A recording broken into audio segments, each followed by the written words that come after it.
네, 인투TV 저희가 이제 선거 맞아서 정치 포차 하고 있는데 오늘은 약간 정치 카페 차담회 형식으로 좀 진행을 해보려고 합니다. 녹색정의당의 이제 비례대표 이제 출마하셨는데 역입인재 1호십니다. 조천호 박사님 소개해드리겠습니다. 인사 한번 부탁드리겠습니다. 네, 안녕하세요. 반갑습니다. 저는 대기과학자이자 녹색정의당 비례 후보인 조천호입니다. 영입인재 1호. 네. 그걸 이제 정의당에서 굉장히 녹색정의당에서 굉장히 강조를 하시더라고요. 네. 그러니까 지금 이제 녹색하고 네. 정의당이 이제 연합을 했는데요. 네. 그런데 이제 녹색 쪽에서 이제 녹색을 연합을 한 이유가 바로 이제 기후 변화 대응이라고 하는 이제 때문에 네. 예, 그래서 제가 아마 첫 번째가 된 것 같아요. 네. 그 아까 소개를 보니 이제 대기과학자 뭐 네. 이렇게 소개를 하셨는데 그 이제 역대 이제 저희가 벌써 이제 22번째 총선을 치르고 네. 대통령도 선거도 이제 20번 뭐 예. 이렇게 하면서 기후 위기라고 하는 어떤 이 의제가 네. 주요 의제로 떠오른 게 사실 이번 선거가 거의 처음이지 않을까 예. 싶어요. 그러니까 녹색정의당에서도 이제 영입을 하신 것 같고 어떻게 보세요? 대기과학자로서의 지금 현재 기후 위기나 어쨌든 이 정치권에서 다루는 어떤 기후 위기 의제 이거에 대해서는 어떻게 고민을 하고 계신지. 우선 뭐 기후 변화라고 하는 게 이게 그냥 그대로 놔뒀다가는 이게 이제 문명의 붕괴까지도 갈 수 있는 거거든요. 그런데 오늘날 그러면 이 문명은 어떻게 만들어졌냐? 화석 연료를 기반으로 해서 만들어졌잖아요. 어떤 면에서 가장 우리가 이제 주춧돌을 이제 빼내야지만이 우리가 지속 가능하다라고 하는 이러다 보니까 이 기후위기 대응이라고 하는 게 정치, 경제, 사회 모든 거를 이제 바꿔야 하는 이러한 상황이 되었고 당연히 그러다 보니까 이게 정치적 이슈가 될 수밖에 없는 거죠. 그런데 여기서 우리가 또 하나 알아야 되는 건 우리가 기후위기를 대응한다라고 하는 건 이건 대한민국 스스로 만든 의제가 아니죠. 이건 유엔 차원에서 모든 나라가 합의를 통해 갖고 국제 정치적으로다 우리한테 이제 압박을 가하는 이러한 상황들 또 거기에 대한 또 대응까지도 지금 포함이 되어 있어요. 자, 그런데 그러면 오늘날 이 기후 위기라고 하는 건 왜 일어나냐? 이거는 근본적으로다가 지구라고 하는 건 물질로 돼 있는데 물질이라는 건 이거 유한하잖아요. 그런데 우리 인간은 이 유한한 지구에서 무한한 세상을 만들 수 있을 것이다 생각을 하면서 살아가다가 진짜 지구의 물질적 유한성을 넘어버렸어요. 그래서 지금 대체적으로 우리 인간이 현재 생산하고 소비하고 폐기를 하기 위해서 필요한 지구가 이제 하나 갖고는 불가능하다고 보거든요. 그래서 지금 계산을 해보면 약 1.8개 정도가 있어야지 이게 지속이 가능하다고 보고 있어요. 이건 뭘 의미를 하냐면 우리가 투자가라고 하면 네. 투자를 해서 이윤을 갖고 먹고 살아야 되겠죠. 네. 그 잉여를 갖고 먹고 살아야 되는데 우리는 지금 그렇게 살고 있지 않다라고 하는 거예요. 원금을 까기 시작을 했다라고 하는 거죠. 결국 원금을 깐 상태로 그냥 계속 간다. 이건 파산이 기다리고 있다. 결국 지금처럼 우리 인류가 이렇게 살아간다라고 하면 결국 이제 이 문명의 붕괴로 갈 수밖에 없다라고 하는 건데 자, 그러면 이 지구상에 80억이라고 하는 사람이 지금 살고 있어요. 이 모든 사람이 그러면 다 책임이 있냐? 그건 또 아니다라고 하는 거죠. 그게 왜냐하면 지금 전 세계 소득 수준 10% 안에 들어가는 사람이 전체 온실가스의 절반을 배출을 합니다. 그러니까 상위 소득 수준 10% 안에 들어가는 사람이 뭐 많이 줄이라는 것도 아니에요. 유럽 연합 평균 그 사람 한 사람 수준으로 좀 줄여만 줘도 내일 당장 온실가스가 3분의 1이 줄어들어요. 다시 말해서 오늘날의 위기라고 하는 거는 바로 잘 사는 사람들의 과잉에 의해서 지금 일어나고 있다라고 하는 거죠. 그래서 우리가 기후위기를 대응한다라고 하는 거는 바로 이제 정의로운 세상을 만들어야 한다라고 하는 것이고 바로 그래서 이 정의로운 세상 위에서만이 기후위기 대응이 가능하다. 그래서 바로 이제 녹색정의당의 이러한 연합체가 바로 우리나라에서 등장을 하게 된 것입니다. 그러니까 네. 제가 최근에 이제 이제 각 당의 주요 네. 정당의 기후 공약을 좀 예, 비교를 하는 기사를 좀 써봤는데 예. 더불어민주당은 예. 아리백을 좀 강조하고 예. 있고 국민의힘은 이제 원전 중심으로 조금 예. 돌아가야 된다 예. 이런 좀 정책을 낸 것 같고 이제 녹색정의당은 원전이 아닌 확실한 대체 에너지로 빨리 전환해야 예. 된다 이런 걸 이제 각 당의 어떤 중심 구호로 예. 좀 내세웠는데 다른 당의 공약을 좀 평가하자면 어떠신 것 같으세요? 지금 뭐 국민의힘 같은 경우는 우리 기자님께서도 이야기를 했듯이 네. 거기는 이제 그 핵발전이라고 네. 하는 거를 통해서 이 문제를 해결하겠다. 그런데 보니까 뭐 아리백이니 막 이런 것들이 이제 국제적으로 들어오니까 아 재생에너지도 우리 좀 할래. 조그맣게. 뭐 그렇게 지금 이렇게 해놨잖아요. 그런데 저는 궁극적으로다가 이 핵발전을 더 이상 쥐고 가는 거는 이건 대단히 우리 한국 사회에서는 굉장히 이건 퇴행적인 것이다라고까지 그렇게 보고 있어요.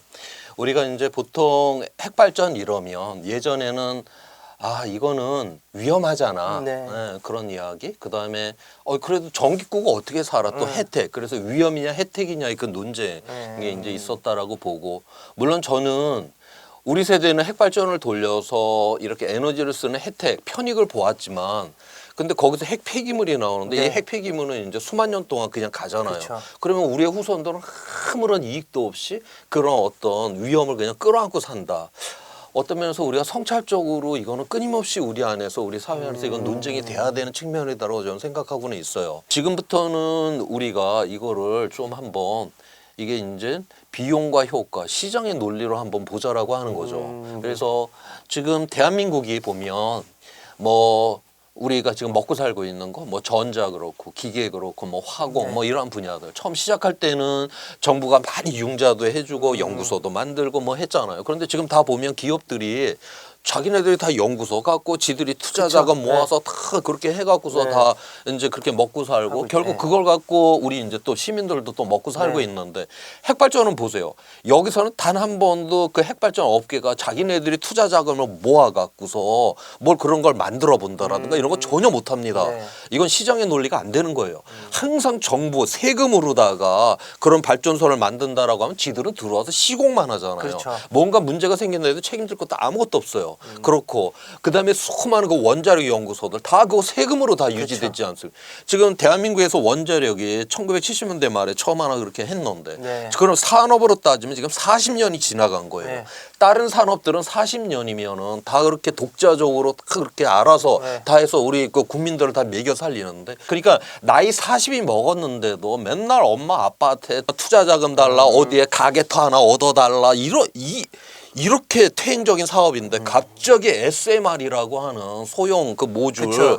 그 원전 가장 강조하고 있는, 네. 그거를 지금 들고 나 네. 갑자기 인큐베이터 안에 갑자기 들어가 버린 거예요. 지금 이게 이 사업은 작년에 처음으로다가 미국에서 그 SMR을 갖고 순전히 그냥 시장의 논리로 투자 자금을 모아 갖고서 SMR을 갖다 이제 설치를 하는 네. 바로 이제 그 사업을 했는데 작년에 보면 결국 그 사업이 돈이 안 모아져서 무산이 됐거든요. 네. 그게 왜 돈이 안 모아졌냐?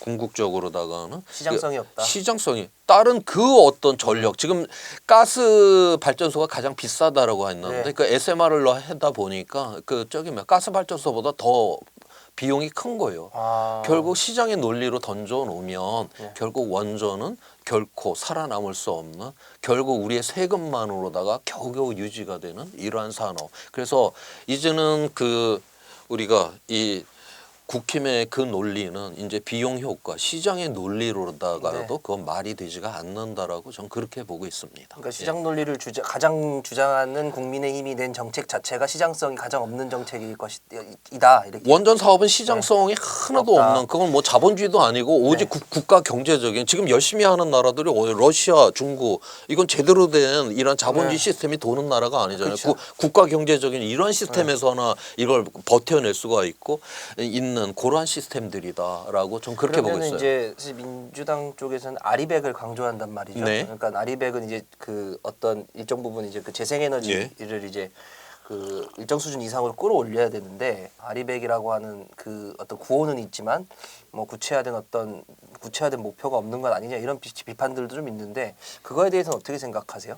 그건 이제 의지의 문제가 일단은 많이 떨어져 있다라고 보고 있고요. 저는 지금 민주당 안에서는 어떤 현실을 고려를 해서 이거저거 다 생각을 해갖고서는 그냥 나름대로 합리적인 안이다라고 그렇게 보고 있어요. 그런데 지금 민주당 안에서 보면 거기에 빠져 있죠.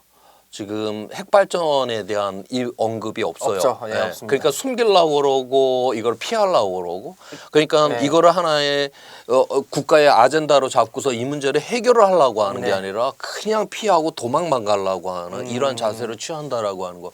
그다음에 아리백이라고 하는 그것도 지금 그 목표량이라든가 이런 것들은 어떤 그 국제적인 하나의 그런 이제 스탠다드 이렇게 맞춰놨는데 일단 그 목표량을 봐도 좀 이상한 게 있는 게 작년에 이제 그 기후변화 협약, 당사국 회담, 28차 회담이 있었고 거기에서 이제 합의된 결과 중에 하나가 2030년까지 현재 재생에너지를 갖다 3배로 늘린다라고 하는 것이 있었어요. 그게 그대로 공약 안에 그대로 들어가 있습니다. 네. 지금 대한민국은요. 재생에너지가 전 세계에서 가장 후진적인 나라예요. 맞습니다. 네네. 지금 3배 늘려갖고 택도 안 되는 소리를 하는 겁니다. 그거는. 지금 막 그렇게 한가한 소리를 할 때가 아니다라고 하는 거죠. 지금. 우리는 지금 너무나도 이 재생에너지를 갖다가 짓밟아놨기 때문에 그만큼 엄청 심각한 상황이다. 엄청난 네. 심각한 상황이기 때문에 지금 뭐 아리백이 지금 제대로 안 될 정도로 네. 그렇게 줄여놓고 네. 아리백을 한다라고 하면서도 그걸 3배밖에 늘리지를 않는다. 그래서 굉장히 한가한 그냥 국제 뭐 흐름에 거기에 대한 감각은 좋아요. 네. 민주당 안이 그렇기는 하지만 그렇다 해도 우리의 현실을 보고 좀 이거를 해야 되는데 아. 우리의 현실은 거의 지금 OECD 국가 중에 가장 밑바닥의 재생에너지 네. 지금 딴 나라 지금 세계 평균이 거의 한 30%까지 올라가 있고 웬만한 선진국들은 지금 막 50%를 지금 맞습니다. 가고 절반 있는데 이상 넘어가기 지금 우린 때문에. 10% 지금 미만에 있는 나라가 지금 와서 3배를 한다라고 그러면 어쩌자고 그런 안이 났는지 저로서는 좀 납득이 안 돼요. 네. 그러면 이제 그 두 당 거대 양당의 예. 공약을 이제 평가를 하셨는데, 예. 자 그러면 녹색정의당의 기후 공약은 예. 이 두 당과 어떻게 다른지를 좀 설명을 해주시면 좋을 것 같아요. 일단 원전은 당연히 빠져 있을 거고, 예. 네, 그러니까 뭐 저는 원전 같은 경우는 그냥 지난 정부에서 세웠던 그 안이 네, 이제 나름 이제 합리적이다라고 그렇게 보기 때문에 그 안이 뭐냐면 신규 핵발전소는 더 이상 짓지 않는다. 새 핵발전소는 예, 예. 이제 건설하지 않고, 그거 건설하지 않는다. 그다음에 이 지금 돌리고 있는 핵발전소들은 내구 연한이 다 되면 그러면 이제 더 이상 이제 그때 돼서는 문을 닫는다라고 하는 것이고요. 연장하지 않는다. 연장하지 않고 문을 닫겠다라고 하는 그 아니고요. 그러면 그 전력을 이제 그 재생에너지를 통해서 이제 그렇게 확보를 하겠다라고 하는 것이고, 그다음에 지금 현재 원전 쪽으로다가 엄청나게 정부 예산이 어마어마하게 많이 지금 맞습니다. 들어가고 예. 있거든요. 그래서 그 예산을 싹 다 돌려서 재생에너지. 재생에너지 기후위기 대응할 수 있는 그러한 기금으로 바꾸겠다. 그다음에 지금 윤석열 정부가 무슨 뭐 그린벨트 해제하겠다, 뭐 군사 보호 지역 해제하겠다, 막 이런 것들 온통 지금 국토 파괴적인 이러한 네. 우리 이 세금을 들여서 국토를 파괴하는 네. 더 이상 이제 이거 우리나라의 이 정치라고 하는 거는 뭔가 공약을 하게 될 때 자연을 갖다 싹 다 비워내고 거기다 시멘트 갖다 붓는 그치. 이런 발상밖에 할 수 없는 바로 이제 그러한 예산 싹 다 모아다가 다 그거 기후 대응 예산으로 전환을 하겠다라는 게 바로 이제 녹색 정의당의 그런 어떤 것이고요. 그다음에 저희는 궁극적으로 단순하게 이 기후 위기를 대응한다 이거를 떠나서 제가 맨 앞에 서두에 이야기를 했듯이 녹색 정의다라는 게 왜 대한민국에 출연을 해야 됐느냐, 바로 정의의 문제까지 같이 봐야 된다라고 이제 이야기를 기후 했잖아요. 정의로 예, 봐야 기후의 된다. 정의의 문제로 보아야 되기 때문에 당연히 지금 우리나라에서 무슨 뭐 폭염이 일어났다. 네. 그러면은 이거는 뭐 쪽방에 사시는 나이 드신 노인분들이 가장 많이 사망합니다. 그리고 또 가장 많이 사망하시는 분들이 야외 노동자, 농민들이 네. 다 거기서 온열 환자가 다 거기서 대부분 다 나오는 네, 거거든요. 네, 네. 그다음에 뭐 홍수가 났다. 그럼 뭐 산 비탈이라든가 뭐 저지대에 사는 우리 네. 사회에 가장 어려우신 분들이 어려움을 겪게 되는 것이고, 그다음에 우리가 이제 지금 현재 국가 목표가 2050년 탄소 중립인데 맞습니다. 만약 그거를 진짜 달성을 해서 간다. 네. 달성을 해야 돼요. 국제 그 압박이기 때문에. 그렇게 가면 2030년도가 되면 석탄 발전소 다 문을 닫아야 돼요. 지금 얼마 안 남았네요. 얼마 이제 안- 한 5년 남았네요. 지금 뭐 필사적으로 그 준비들을 해야 되는데 지금 다 멍 때리고들 앉아 있잖아요. 지금 그래서 이걸 어떻게 정의롭게 전환을 해야 되느냐. 그래서 바로 이 기후위기를 대응한다라고 하는 것이 바로 우리 사회의 이러한 정의의 문제하고 이걸 어떻게 우리가 네. 엮느냐라고 하는 그 문제를 우리가 고민을 굉장히 많이 했고요. 그 중에 이제 하나를 말씀을 드리면 저희는 이제 예를 들어서 우리가 이제 이 재생에너지라고 네. 하는 거. 지금 우리나라 같은 경우는 공유지를 거의 손을 안 대고 있어요. 네. 그리고 공공의 건물, 뭐 공공의 주차장, 도로변, 철도변, 뭐 방음벽, 네. 뭐 이런데 그런 데는 다 비워놓고 생짜배기 막 논밭 들어가고 막 저기 뭐야 야산 들어가갖고 뭐 환경 파괴한다 그러고 그 지역에 저항 일어나고 네. 막 이렇게 지금 돼 있잖아요. 그런데 지금 다 이미 개발이 돼 있는 저 공유지는 지금 싹 다 비워놓고 있다라고 맞습니다. 하는 네. 거예요. 그래서 일단은 우선적으로 저랑 공공의 공유지들 이미 파괴가 된 이 지역들을 다 태양광으로 그냥 덮어버리겠다라고 하는 것이고, 그러면 그 이익은 그 지역의 자연을 통해서 이게 만들어진 네. 이익 아니에요. 그 에너지는. 그러니까 당연히 그 이익은 그 주민들에게. 지역의 주민들에게 다 풀려야 되겠죠. 풀려야 되고, 그다음에 또 하나 우리가 여기서 봐야 되는 거는 앞서 이야기를 했듯이 그 이제 석탄 노동 1.5도를 막는 맞습니다. 경우 예. 2030년에 그게 빠져나와야 되는데, 우리가 만약에 그 석탄 발전소에서 나오는 그 전력을 재생 에너지로 만들라고 네. 했었을 때 필요한 노동 인력이 있을 거 아니에요. 저도 그 공약 봤습니다. 예, 예. 예, 다 고들 예. 인계하겠다. 예. 그게 2.8배거든요. 네. 석탄 노동자 2.8배의 인력이 더 필요하기 그러니까 때문에. 인력이 훨씬 더 많이 필요하다. 훨씬 더 많이 필요해요. 석탄 노동은 그 공장 하나에 집중적으로 네. 노동자가 들어가지만, 얘는 전국으로 그 전력망을 유지를 네. 해야 되고, 그 모듈 그다음에 관리하는 네. 그 인력들이 전국에 다 네. 퍼져야 되기 때문에, 그래서 2.8배라고 보고 있고, 그다음에 2050년까지 가게 될 때는 100만 명이 필요하다고 보고 있어요. 우리가 탄소 중립에 도달을 한다라고 했었을 네. 때 100만 명이죠. 그러면 가족까지 포함하면 몇백만 명이 된단 그렇죠. 말이죠. 그래서 우리는 거기서 이 재생 에너지를 통해서 그 지역의 이 에너지에 이런 이제 그 이윤을 분배를 시키고, 네. 그다음에 그 녹색의 일자리를 만들고, 그러면서 그 지역의 그런 어떤 그 소멸을 갖다가 막는, 그러면서도 결국 우리가 그 지역에 이제 재생 에너지를 이게 확보를 한다. 결국 이제 지방 정부가 네. 이걸 나서서 해야 되는 것인데, 그럼 지방 정부가 자기 마음대로 아무데나 깔 수는 없죠. 그 지역 주민들을 다 설득을 해야 될 거 아니에요. 그 주민 지역 형성. 주민들이 다 그거는 이거 참여를 해야 돼요. 네. 참여를 하는, 그래서 에너지 시민이 되어야만 하는 것이죠. 그러면 그만큼 풀뿌리의 민주주의들이 이제 강화가 될 수가 있는 것이고, 저는 특히 이 태양광에 굉장히 관심이 많은 이유가 뭐냐면, 지금 이제 국힘의 그 공약을 봐도 거기는 풍력이 아주 좀 이번에 눈에 띄게 이렇게 네, 들어가요. 풍력을 넣어놨습니다. 재생에너지에. 풍력은 지금 우리나라 같은 경우 저기 울산, 그다음에 전라남도, 저기 인천 인천에도 이쪽에 하려고 하죠. 예. 다, 그런데 그거 거대 외국 네. 외국 펀드들이 들어와서 네. 하거든요. 이건 자본이 이윤을 뽑아내기 굉장히 좋은 시스템입니다. 거대 시설이기 때문에 아. 그 자본이 집중적으로 이거를 이윤을 뽑아내기 좋은데, 그런데 그 어떤 자본도 태양광 에너지는 관심 안 가져요. 아. 이건 전국을 다 그 이윤을 갖다가 이게 훑어야 되는데, 이거는 너무 힘든 거야. 왜? 아니 석탄 발전소 하나 딱 짓고 핵 발전소 하나 딱 짓고 저는 풍력 단지 하나 딱 짓고, 그래서 그거 거기서 쫙 이윤을 뽑아내야지 이게 신나는 일이지. 이건 태양광 저거 일일이 그 동네 다 찾아다니면서 그렇게 뽑아내려고 하다가는 이건 못하죠. 이건 자본이 안 달려들어요.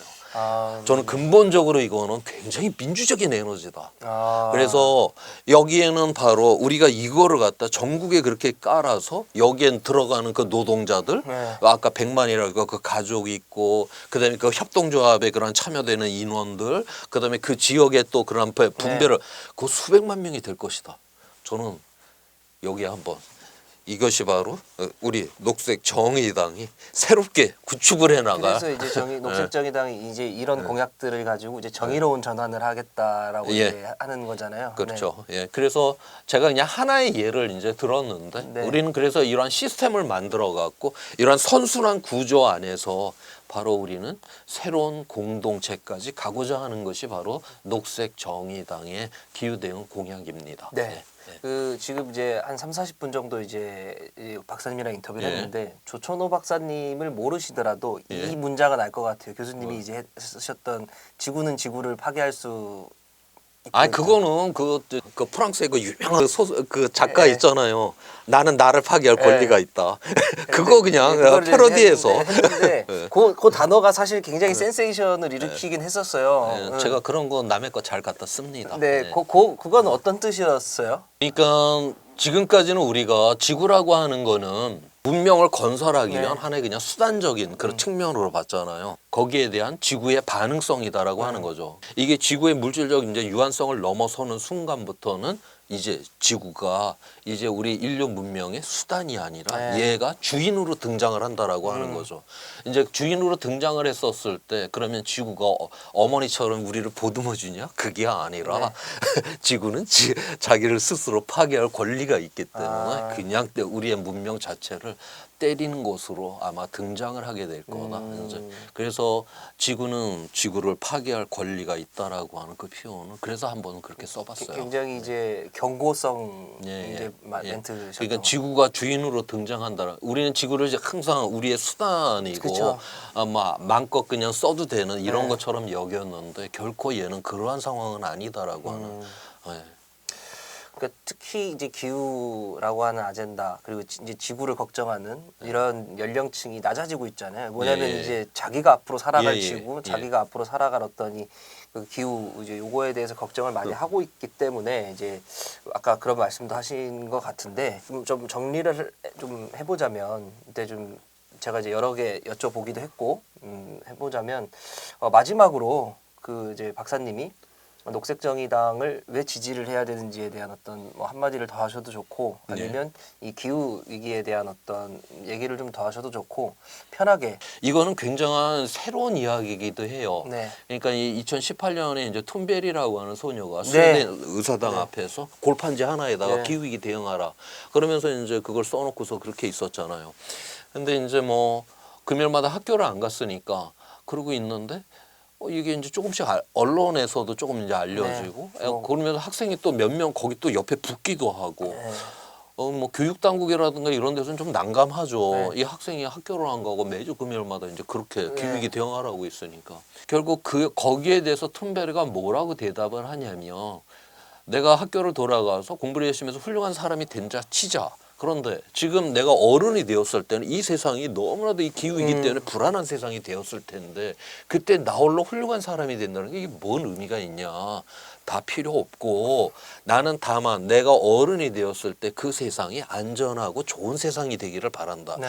그거를 지금 책임을 져줘야 될 사람이 지금 이 의사당 안에 이 법을 만드는 사람이다라고 하는. 그래서 미래 그 위험 앞에서 오늘의 현재를 어떻게 바꿔야 되느냐라고 하는 이 프레임을 갖다 확 바꿔버렸잖아요. 네. 바로 이제 여기서 이제 폭발적인 그 힘을 네. 가졌고 그래서 그게 2018년 가을의 일인데 2019년 봄에 유럽 중심으로 해갖고 청소년 기후위기 비상행동 그쪽으로 한 500만 명 이상이 맞습니다. 모이잖아요. 어마어마한 그 하나의 그 메시지에서 그런 폭발력을 갖거든요. 이 기후위기라고 하는 거는 이게 우리 세대도 우리 세대지만 이게 미래세대. 이 미래 세대가 굉장히 이게 심각한 이유는 온실가스는 한번 배출이 되면 얘는 수백 년 수천 년 동안 그냥 공기 중에 그대로 남아 있거든요. 얘는 차곡차곡 누적이 돼 갖고 우리 다음 세대한테 넘어간다라고 하는 거. 우리 세대는 화석연료를 태워서 편익을 대단히 많이 누렸고 네. 그런데 그 결과로 나온 이 온실가스가 없어지지 않고 차곡차곡 쌓인다라고 네. 하는 거. 그러면 우리의 미래 세대는 우리 세대가 배출한 그 위험에 대해서는 그것 때문에 편익은 하나도 없이 위험만을 고스란히 끌어안고 살아가야 된다. 대단히 이건 세대 간의 정의롭지 않은 그런 문제도 이 안에 세대 간 정의. 세대 간의 정의도 지금 깔려 있다고 그렇게 보고 있거든요. 그래서 지금 이러한 그래서 세대 간의 그러한 정의의 문제, 그다음에 앞서 이야기를 했듯이 지금 80억 명이 지금 살고 있는데 네. 80억 명이 살고 있는데 지금 8억 명이 지금 굶주림에 지금 시달리고 있어요. 네.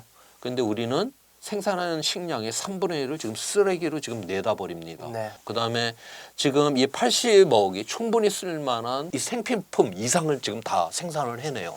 그래서 이 세상에 이 지구는 이 80억을 갖다 다 배부르게 먹이고 네. 이 사람들한테 필요한 모든 거를 갖다 공급할 수 있는 이러한 능력을 갖고 있습니다. 그럼에도 불구하고 우리 사회는 여기저기에서 결핍이 너무나도 많잖아요. 그럴 때마다 정치가들은 뭐라 그러냐? 경제 성장이라고 이야기를 해요. 우리는 더 이상 그 말에 속으면 안 된다라고 하는 거죠. 그 경제 성장 해봤자 자기네들 주머니로 다 가는 거예요. 네. 이제는 어딘가 이런 결핍이 생겼다. 이거는 정의의 문제로다가 우리는 생각을 해야 된다. 그래서 바로 오늘날 바로 우리는 이 정의라고 하는 거, 그다음에 우리의 지구라고 하는 거를 함께 생각하는 여기 바로 이거를 위해서 녹색 정의당이 대한민국에 짠하고 지금 등장을 해 있다. 그래서 대한민국이 제대로 된 나라가 된다. 그 중심에는 분명히 녹색 정의당이 있을 것이다. 저는 그렇게 보고 있습니다. 네, 그 교수님은 비례대표 8번이시잖아요. 예, 예. 그러니까는 영입인재 1호 치고는 좀 예. 순번이 뒤에 있다 뭐 이런 예. 평가도 있는데 교수님까지 당선되려면 제가 계산했을 때 한 10% 정도는 네, 뭐 그 정도는 돼야 되겠죠. 네. 그 정도는 돼야 되겠고. 그 정도까지 된다라고 하면 한국은 굉장히 미래가 밝을 것인데 네. 뭐 그거는 뭐 우리 또 시민들이 결정을 해주시는 문제니까 또 안 좋으면 안 좋은 대로 또 우리 스스로 또 성찰을 해야 될 것도 네. 또 많고요. 그래서 뭐 그것이 무엇이 됐든지 간에 그건 그대로 받아들일 것이고 다만 그 언젠가 우리 녹색당이 꿈꾸는 이 세상은 반드시 와야 되는 것 이것이 대한민국이 사는 길이다. 이것만은 변치 않습니다. 네. 그 오늘 이 녹색정의당 22대 총선 비례대표 8번 조천호 박사님과 인터뷰를 해봤는데요. 어쨌든 박사님의 얘기는 이거 같습니다. 기후 위기를 걱정하고 대한민국의 미래를 네. 걱정한다면 녹색정의당에게 꼭 투표를 해달라 이런 네. 말씀을 좀 해주신 것 같습니다. 인투TV 오늘은 정치 카페로 진행을 해봤는데요. 다음번에 찾아뵙겠습니다. 감사합니다. 예, 고맙습니다. 네. 고맙습니다.